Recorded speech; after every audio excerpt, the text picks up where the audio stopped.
What adjustments have there been to achieve those things?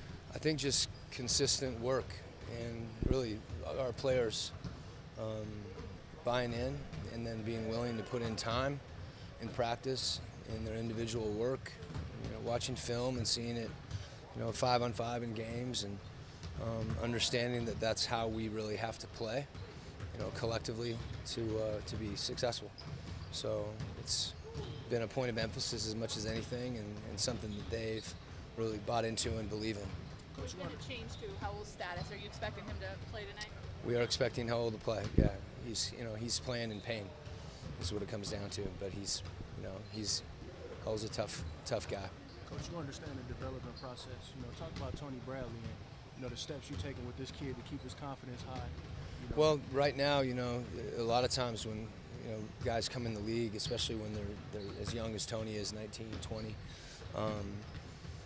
it's a process. So in between him, working in the weight room and the training room, really beginning to kind of continue to develop his body, strength, his athleticism. Tony's got some real natural gifts with his length and his size, and that's a component. The work he does on the court, a lot of the skill work, understanding kind of how to play within our system, and then experience. And some of that experience is hard to come by.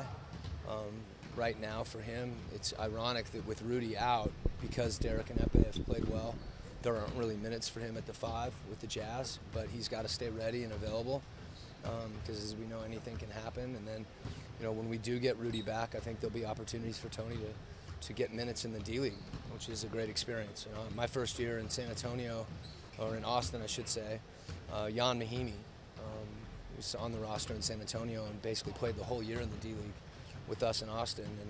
And, I think it really helped him. And not that Tony's going to be with the Stars, the whole year or anything like that, but we're looking forward to, having him have an opportunity to play in that situation, because sometimes playing, is the thing you need in order to kind of show you where your strengths and weaknesses lie, and that allows you, to get back to the lab and begin to work.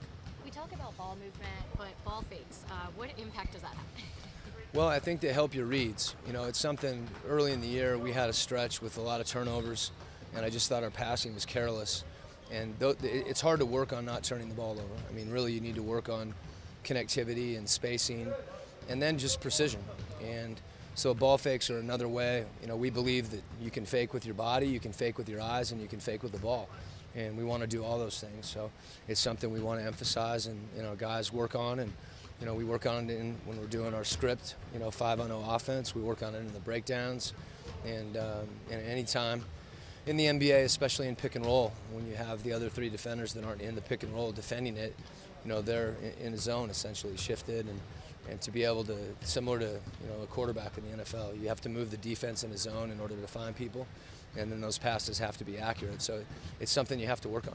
How much of an opportunity is this tonight in front of a national TV audience to prove that this team is still contender and all the injuries, everything you guys have dealt with? No. We don't have to, we're not about trying to prove anything. It's 82 games, and you have to stay focused on consistency. Obviously, we want to play well every night. That's we got to give Bowler and Boone and Harpring and those guys and Locke more credit than that, because they put us on TV all the time. Last question I have is about Jokic. He can do it all, but what would be the one thing that you would want to take away? Well, I mean, it's hard to say one thing, Kristen. I mean, you want to take away his three-point shooting, you want to take away his post-ups. His playmaking is the thing that I think that makes him unique. And so those are so many situations, but I think just an awareness for his ability to make plays. You have to be prepared not to get backdoored. You have to be prepared for him bringing the ball up the court. You're not going to take those things away, but hopefully you can lower the percentages some.